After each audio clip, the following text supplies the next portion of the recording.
Bismillahirrahmanirrahim. Assalamualaikum warahmatullahi taala wabarakatuh. Yang berhormat Tuan Nil Pertua, ahli-ahli yang berhormat, kita mempunyai seramai 26 ahli-ahli yang berhormat yang telah mengambil bahagian dalam penggulungan pada kali ini, dan ramai ahli-ahli yang berhormat yang membangkitkan butiran B21 bagi maksud 020-100 untuk padi dan beras. Saya ingin maklumkan ada sedikit kesilapan yang telah yang berhormat sebutkan bahawa sebenarnya tajuk ataupun butiran tersebut adalah di bawah perbelanjaan bekalan ataupun mengurus. Ianya bukan bekal di bawah pembangunan. Saya tahu keprihatinan yang berhormat untuk memastikan supaya industri padi dan beras akan sentiasa diberikan perhatian. Bahkan pada kali ini, untuk industri padi dan beras untuk perbelanjaan pembangunan adalah meningkat.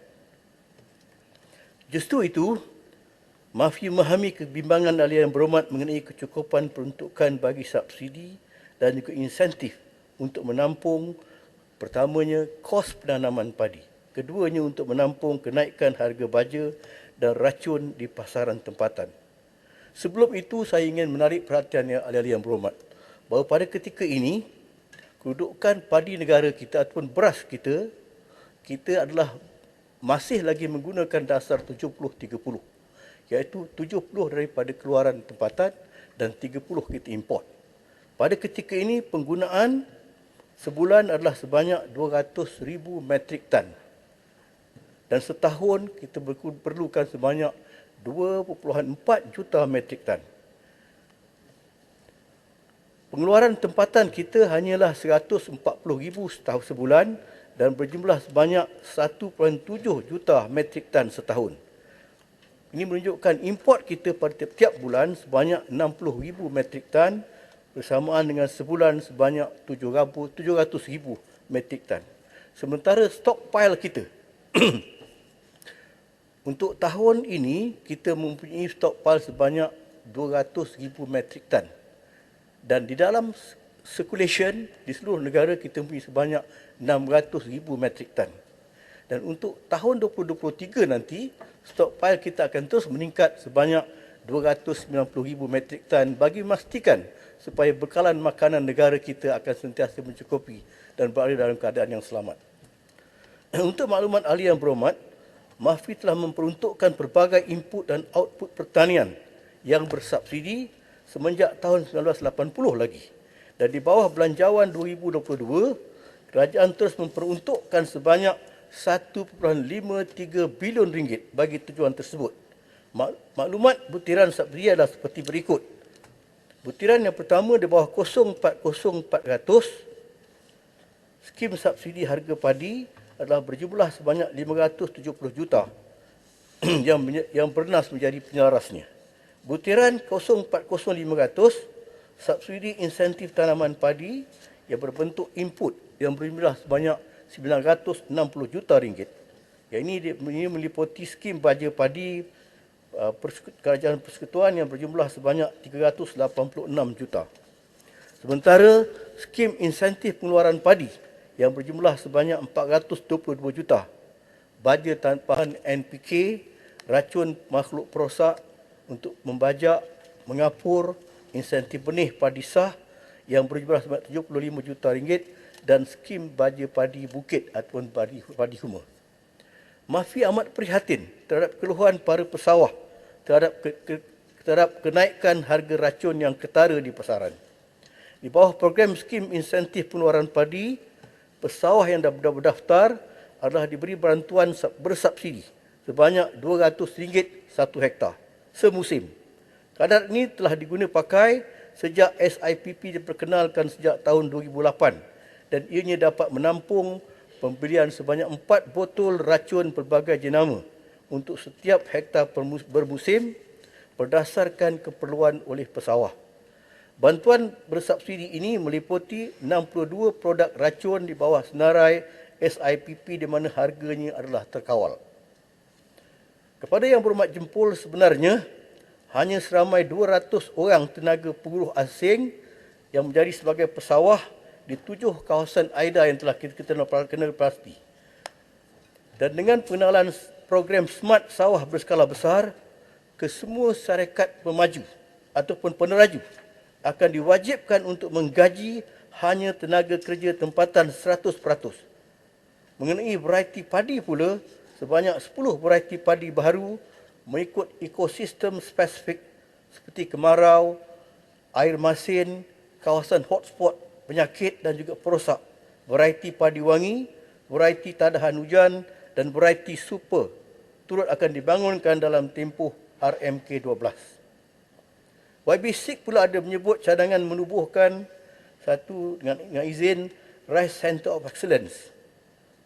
Sebenarnya untuk maklumat yang berhormat, Mardi Seberang Perai adalah merupakan pusat kecemerlangan penyidikan dan inovasi padi Mardi. Sebanyak 52 variety padi telah dihasilkan di pusat ini, di samping teknologi-teknologi lain seperti pembajaan, pengurusan, perosak dan penyakit, mekanisasi dan juga pembangunan produk yang berasaskan beras. Mardi Seberang Perai telah menjalankan fungsi COE seperti menjalankan penyidikan padi di seluruh rantaian nilai bermula daripada sumber genetik, pembiakan, agronomi, pengurusan perosak dan juga penyakit, lepas tuai, mekanisasi dan juga otomasi. Keduanya untuk menjadi pusat khidmat rundingan berkaitan dengan teknologi padi kepada pesawah, agensi pengembangan, syarikat swasta dan entiti antarabangsa. Seterusnya untuk mengeluarkan benih padi negara yang dipersihkan dengan MS 19 boleh ISO mohon penjelasan 9000 hingga untuk 2015. Mafi sentiasa mengalu-alukan cadangan yang berhormat 6 berkenaan dengan penglibatan agensi zakat untuk nanti belum saya belum habis. Yang Berhormat Timbalan Menteri. Yang melibatkan Saya nak tanya Yang Berhormat, ada dua orang tanya soalan. Yang Berhormat bagi jalan ke tidak? Tak boleh.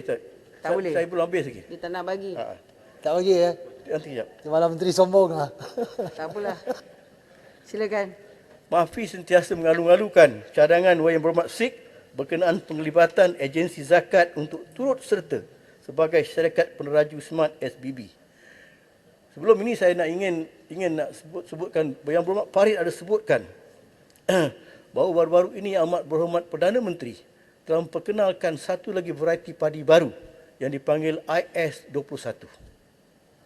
Untuk maklumat ahli Yang Berhormat, bahawa IS21 ini adalah satu variety yang telah dihasilkan oleh MOSTI dalam penyidikan terbaru mereka yang mempergunakan sistem nuklear. Sebenarnya asal usul padi yang baru ini IS21 ini adalah daripada MR219 yang telah dihasilkan oleh Mardi. MR219 ini telah dirawat dengan menggunakan rawatan menggunakan gamma ray oleh MOSTI dan telah terhasillah benih padi baru ni yang dipanggil IS21 sempena nama Yang Amat Berhormat Perdana Menteri kita Ismail Sabri tahun 21. Dan variety ini telah dikenal pasti oleh satu variety yang istimewa yang mempunyai keupayaan untuk stabil dalam semua persekitaran dan sesuai ditanam di tanah yang berbeza. Selain itu, variety ini rintang kepada penyakit-penyakit. Tidak berpenyakit lah. Yang Berhormat, Timbalan Menteri, rehat dulu. Nampak batuk-batuk tadi, minum air tu. Ya, Yang Berhormat. Sebelum dia orang sombong. tanya soalan, saya tanya. Maknanya siapa makan padi tu, dia makan Perdana Menteri lah. IS21, beras. Saya nampak yang jemput. Pasal kata saya sombong. Silakan. Ya. Jempol, Farid sekejap je. Okey, Sebab dia ada 20 minit. Boleh ya? Sekejap. Okey, terima kasih. Sekejap je. Jangan bagi ceramah ya, Jempol. Tak bagi ceramah. Cuma tadi jawapan tak berapa clear. Dia kata sikit 200 orang saja pekerja asing. Sedangkan berita harian ada mengeluarkan warga asing jadi tauke padi dan beras. Dia didedahkan oleh pegawai ketua pengarah kawalan padi dan beras Kementerian Pertanian. Yang ini tidak boleh dipandang ringan.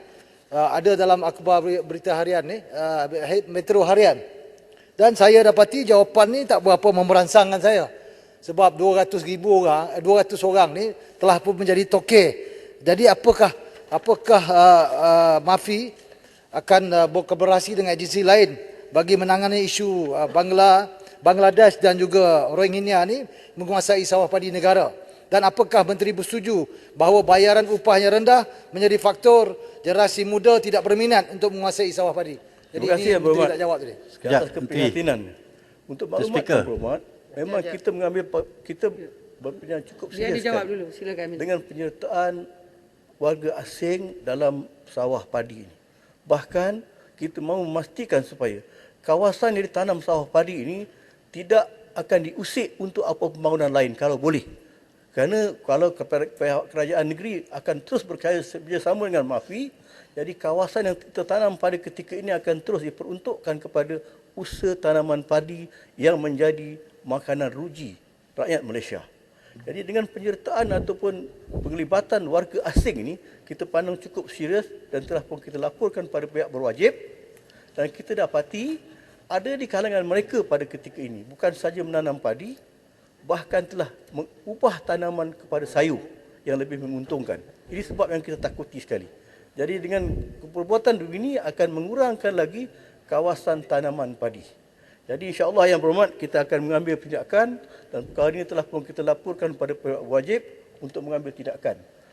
Dalam masa yang sama, Pontian. Terima kasih. sama pada ketika ini, Dan Speaker, mohon padi ini sikit. menghadapi tekangan kerana ianya disertai oleh yang pertama dengan izin aging farmers dan tidak dapat menarik minat petani-petani muda untuk menyertai. Tapi saya yakin apabila kita memperkenalkan skim Smart Sawah Berskala Besar, kita akan membuat satu ketetapan 100% pekerja adalah warga tempatan, tidak ada warga asing, dan ianya akan disertai oleh pihak swasta bersama-sama dengan tuan tanah. Seterusnya, Tuan Yang Ketua, Boleh mohon Tuan celahan. Speaker, Beberapa ahli- sikit Mohon mohon, Menteri. mohon celahan sikit. Boleh? saya ada masa yang sedikit sekali. Biar dia buat keputusan. Mana Yang Berhormat Menteri? Ya, Farid. pasal smart sawah tadi. Farid, Sikit ya, okey. Farid. Okey, terima kasih. Terima kasih. Tahniahlah saya ucapkan kepada Timbalan Menteri dan juga kementerian yang telah pun mengambil inisiatif khususnya benih padi baru. Dan cumanya saya nak tanya, kenapa tidak dipanggil nama-nama yang cukup mudah macam sebelum ini, padi Malenja ataupun Mahsuri? Dan apa keterkaitannya untuk benih padi ini dengan Musti dan juga anggaran hasil per kapita per hektar benih padi ini, dan setakat mana pula daya tahan benih padi yang baru ni? Terima kasih. Terima kasih Yang Berhormat. Kita memang alu-alukan agensi-agensi ataupun organisasi-organisasi pendidikan untuk menghasilkan apa juga variety-variety yang kita kenal pasti dapat memberikan satu pulangan yang terbaik kepada petani-petani kita. Bahkan apa juga penemuan yang telah didapati oleh sama ada universiti ataupun organisasi-organisasi pendidikan disahkan oleh MAFI melalui MARDI. Kepada Tuan Yang Bertua, beberapa ahli yang berhormat daripada utara tanah air telah membangkitkan mengenai dengan EPP10, iaitu Mada Tersia butiran projek P94000. Mada sebenarnya adalah satu kawasan tanaman padi yang terbesar dalam negara dan menjadi begitu unggul sekali kerana sebanyak 40% daripada keluaran padi negara, beras negara adalah datang daripada kawasan ini. Daripada jumlah pengeluaran padi negara, pada keseluruhannya terdapat 172 blok pengairan. Dari jumlah tersebut, 44 blok telah pun dilengkapi dengan sistem pengairan tersia, manakala baki 128 blok pengairan lagi perlu dibangunkan sistem pengairan setia bagi mencapai kepadatan 30 meter sehektar. Sehingga semasa, status bangunan baki 128 blok pengairan adalah seperti berikut. Pertamanya, siap sepenuhnya 14 blok pengairan. Dalam pembinaan daripada tahun 2021 sampai tahun 2023, 3 blok pengairan. Untuk rolling plan pertama 2021, 3 blok pengairan. Untuk peruntukan rolling plan 2 2022, 4 blok pengairan. Baki yang dimana dalam tempoh RMK 12 adalah sebanyak 19 blok, dan baki yang dibina dalam tempoh RMK 13 85 blok. Maknanya Yang Berhormat, yang Tuan Di Pertua, kawasan ini mempunyai satu peruntukan yang terbesar sekali. Satu peruntukan untuk tersia ini adalah sebanyak 2 bilion yang berjalan sejak tahun 2010 sehinggalah RMK 13 nanti. Satu lagi peruntukan didapat 1 bilion yang bermula pada tahun 2016 adalah untuk jenjang water transfer. Yang terusnya, manakala program pembangunan Boleh minta usaha air celahan sikit, butiran Yang telah Berhormat. dirancang untuk tahun 2022 Yang Berhormat. untuk projek-projek pembangunan yang telah diluluskan melibatkan 3 projek di Perak, 1 projek di Pulau Pinang, 1 projek di Kedah dan salah satunya adalah pembinaan skim pembinaan air jenjang yang saya sebut tadi yang berjumlah sebanyak total dia adalah sebanyak melebihi 1 bilion. Tapi untuk tahun ini diluluskan sebanyak 8.5 juta sahaja. Untuk perancang dalam RMK ke-12, proses pengambilan balik tanah sedang dilaksanakan bagi pembangunan projek fizikal untuk jenjang ini, fasa 2. Boleh minta celahan. Anggaran keluasan tanah yang terlibat dalam pengambilan balik tanah adalah sebanyak 1,603 hektar yang melibatkan 416 lot dengan kos sebanyak 395.6 juta ringgit. Pengambilan ini bagi melaksanakan pembinaan 3 komponen utama, iaitu terusan pemindah 7.3 km panjangnya, empangan nauk 7.08 km persegi, luas kolam takungan dan terusan penghantar 19.5 km Yang panjang. Berhormat, dengan izin, boleh? Yang Berhormat. Seterusnya menyentuh butiran 0202000. Dengan izin, Yang Berhormat. Belum habis. Boleh? Belum habis lagi. Ada 3 Pengairan minit. dan saliran pertanian Boleh. yang juga dibangkit oleh Timbalan, Wabi Sabak Timbalan Bernam Menteri. adalah Timbalan. dimaklumkan MAFI mempunyai agensi Yang Persekutuan Berhormat Negeri Timbalan Selangor Menteri. iaitu AIDA Barat Laut Yang Selangor. Berhormat Timbalan Menteri, saya speaker. Ya. Saya ni speaker hari ni. Ya. Jadi kalau saya tanya, Yang Berhormat jawab ya ke tidak. Yang Berhormat kena respon sebab saya tanya. Ya. Okey. Kalau tak boleh tak apa Yang Berhormat, terpulang pada Yang Berhormat. Okey, Jadi boleh, Yang sahabat Berhormat, saya. jap. Kulim, Bandar Baru nak tanya boleh ke tak boleh? Rasa boleh. Saya bagi satu orang boleh. Boleh? Okey. Ah, Terima kasih. Yang Berhormat seorang. Okey, terima Bagi kasih. Sid juga sikit ya. Sid nak ucap terima kasih ni. Terima kasih Pengurusi, terima kasih, saya hargai bantuan. Sahabat saya dari Jasin, saya reverse sikit ya, pasal program Smart Sawah Berskala Besar. Saya perlu Yang Berhormat Menteri berkongsi sedikit dalam Dewan tentang 3 perkara. Pertama, bila Kementerian pilih syarikat peneraju tu, ada 11 ke 12 gitu ya, bolehkah diterangkan sedikit apakah kriteria yang diguna pakai oleh kementerian untuk memilih syarikat-syarikat ini, apakah mereka punya pengalaman dan di mana pilot project yang mereka buat yang memberikan success stories 7 tan 1 hektar. Saya tak fikir dia mula terus dengan roll out 150,000 hektar. Itu yang pertama. Yang kedua, Yang Berhormat, ialah apa sebenarnya berlaku di bawah? Apakah sesi libat urus secara menyeluruh telah dibuat dengan pertubuhan peladang negeri, pertubuhan peladang kawasan? Sebab mereka ni watak penting untuk menjayakan projek berskala besar ni. Yang terakhir, yang ketiga Yang Berhormat, boleh tak berkongsi juga apa jadi dengan peranan nafas apabila projek sawah berskala besar ni berlaku? Nafas juga menjaga kepentingan ratusan ribu pesawah, terutama dari sudut membekalkan baja, benih dan sebagainya. Boleh tak berkongsi Terima kasih, sedikit 3 perkara ni? Terima kasih, Muhammad. Sebenarnya kita telah kenal pasti seramai 12 syarikat peneraju. Sebahagian daripada syarikat ini telah pun membuktikan bukan sahaja keupayaan mereka, kesungguhan mereka dan telah menunjukkan sebenarnya mereka bukan sahaja dapat memajukan kawasan tersebut, bahkan menghasilkan hasil keluaran padi yang melebihi 9 tan sehektar. Kawasan ini telah kita langsungkan yang pertamanya di negeri Selangor, di Sabak Bernam, lepas itu di AIDA seberang Perak dan beberapa kawasan lain. Dan pemilihan mereka adalah berasaskan daripada kemampuan, Bukan sahaja daripada kemampuan teknologi, bahkan daripada kemampuan keuangan. Satu daripada syarikat yang pada ketika ini sedang menjalankan satu usaha yang terbaik iaitu FGB. Lepas tu Bernas.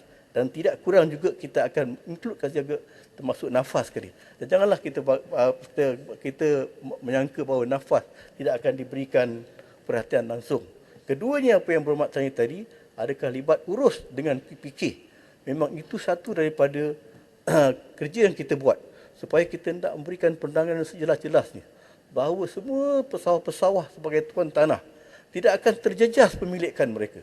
Bahkan apabila smart sawah ini akan dilaksanakan, mereka juga diberikan peluang untuk bersama-sama bekerja sebagai penggaji. Dan mereka akan menjadi sebagai stakeholders ataupun menjadi sebagai pemegang saham, dan kita jamin untuk smart sawah padi ini akan memberikan pulangan kalaupun tidak 100%, bahkan melebihi daripada apa yang dapat sekarang. Dan pada masa yang sama yang berhormat, bahawa smart sawah berskala besar ini, yang pertama kebaikannya, ianya akan meningkatkan lagi yield kita ataupun production kita. Sekaligus akan meningkatkan SSL kita. Keduanya, tidak membebankan langsung kepada pesawah. Pesawah tidak terpaksa membayar duit benih, duit baja, duit racun, duit membajak. Bahkan ianya akan ditanggung 100% oleh peneraju-peneraju. Sikit lagi celahan ringkas, Yang Berhormat. Saya tak dapat. Kalau keupayaan syarikat peneraju itu hebat dari segi dana, kejayaan, pengalaman, kenapa tidak mereka ni diminta mengusahakan tanah sawah terbiar atau kawasan tanah sawah yang hasilnya rendah? Kenapa mesti mereka diberikan kawasan sedia ada? Okey, Yang Berhormat, terima kasih. Bukan sahaja kawasan-kawasan Batimada ataupun Kada yang menjadi kawasan utama kita. Bahkan mereka juga akan memajukan kawasan AIDA seluruh negara dan juga kawasan luar daripada Jelapang atau luar daripada AIDA, termasuk kawasan negeri Melaka. So, saya pun nak jemput mereka untuk bersama. Kerana kita nak lihat bahawa sekurang-kurangnya pesawah-pesawah kita akan mendapat pulangan yang setimpal. Dan dalam masa yang sama, kita nak majukan kawasan-kawasan yang menjadi sebenarnya pembekal makanan uruji kita pada negara. Dan smart sawah ini bukan saja telah mendapat sambutan yang cukup hebat daripada pesawah-pesawah dan untuk maklumat yang berhormat, semua kerajaan-kerajaan negeri telah membuat jemputan kepada MAFI untuk mengusahakan dalam negeri-negeri mereka. Dan berhormat, boleh lagi saya bersambung? Saya lagi 3 minit. Saya ada lagi 2 kementerian. Ada 2 kementerian. Kalau saya minta maaf, saya terpaksa menghormati Tuan Di-Pertua yang cukup bekerjasama yang memberikan saya peluang. Belum jawab lagi. Timbalan Menteri boleh bagi soalan jawapan bertulis. Mohon speaker bagi minta Timbalan Menteri bagi jawapan bertulis sebab banyak soalan yang kita ajukan tapi belum dijawab. Jawapan bertulis, Yang Berhormat. Jempol lagi tak jawab 4 soalan. Sik pun tak sempat lagi jawab, banyak lagi. Saya nak ucap terima kasih kepada Timbalan Menteri. Banyak beri kepada Kedah dan Mada. Ya, Timbalan Menteri, Yang Berhormat, Timbalan Menteri, jawapan bertulis. Saya tanya soalan harga sayur naik, harga ayam naik. Timbalan Menteri enggan jawab, itulah sikap Timbalan Menteri. Masa tak ada lah. Jempol pun ada tak jawab. Lai-lai dan tidak enggan menjawab soalan yang begitu penting. Pun banyak tak jawab. Harga bahan pertanian naik, semua tak mau jawab. Lari. Yang Berhormat. Jawapan bertulis lah, Menteri sudah cakap. Faham tak? Lari. Timbalan Menteri lari. Itu tuduhan jahat tu. Sudahlah, sudah. Banyak tak Bising. jawab. Saya sangat merakodkan kedukacitaan. Yang Berhormat, tak apa, Ajan Yang Berhormat. enggan Okey, jawab bertajam duduklah. soalan yang begitu penting. Kem tajam duduklah. Lah berani jawab sekarang. Speaker dah bagi saya 20 minit. Speaker. Address lah elephant in the Saya- room. Speaker. Pergi. Saya minta Yang Berhormat Menteri jawab sebab arahan daripada speaker dalam masa 5 hari jawapan perlu diberi kepada mereka secara bertulis. Boleh, Pak? Memang jawapan secara bertulis. Terima kasih Yang Berhormat. Jangan hendaknya mendakwa saya Maknanya Yang Berhormat Menteri jawapan secara Saya bertulis. berdiri di sini mewakili kementerian yang bertanggungjawab untuk memastikan supaya bekalan makanan sentiasa mencukupi. Dengar tu Kem tajam. Kualiti. Tetapi Cukup dan tidak mampu bertanggungjawab nilai atas publik. harga bahan pertanian. Duduk. Mana saya nak Hanya bercakap? Setuju, Menteri jawab bertulis saja. Saya pun banyak soalan tapi tak dijawab. Jawab boleh harap tulis. Okey, terima kasih. Masalahnya ialah, terima kasih Menteri. Masalahnya ialah bahawa wang sejumlah 3,281,428,300 untuk kepala B21 anggaran perbelanjaan mengurus 2022 jadi sebahagian daripada jadual hendaklah disetujukan. Ahli-ahli yang bersetuju kata bersetuju. Yang tidak kata tidak. Lebih suara bersetuju, kepala B21 jadi sebahagian daripada jadual. Masalahnya ialah bahawa perbelanjaan di bawah kepala P21 anggaran perbelanjaan pembangunan 2022 hendaklah diluluskan. Ahli-ahli yang bersetuju kata bersetuju. Yang tidak bersetuju kata tidak. Lebih suara bersetuju, perbelanjaan di bawah kepala P21 jadi sebahagian daripada anggaran perbelanjaan. Terima kasih. Sekarang saya merujuk kepada Kepala Bekalan B31 dan Kepala Pembangunan P31 di bawah Kementerian Pelancongan, Seni dan Budaya terbuka untuk dibahas.